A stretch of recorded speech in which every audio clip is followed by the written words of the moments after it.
everyone, welcome back to Sunny Life channel.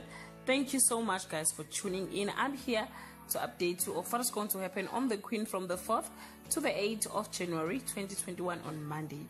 Kagiso's guilty worsen as witness condition declines.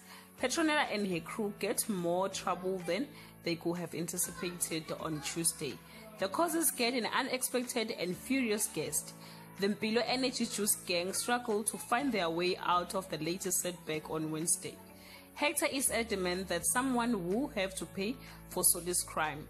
Mzwakolo plan on making sure the causes pay for what happened to Goodness on Thursday.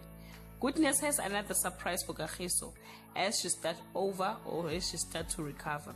Njegejege starts to question why the numbers around Mpilo Energy Juice aren't adding up on Friday. Vuyiswa has more bad news for the Mpilo Juice investors. Guys, this is all I have for today. You can leave your comment below and share your thoughts. If you want the full episode, please let me know on the comment section.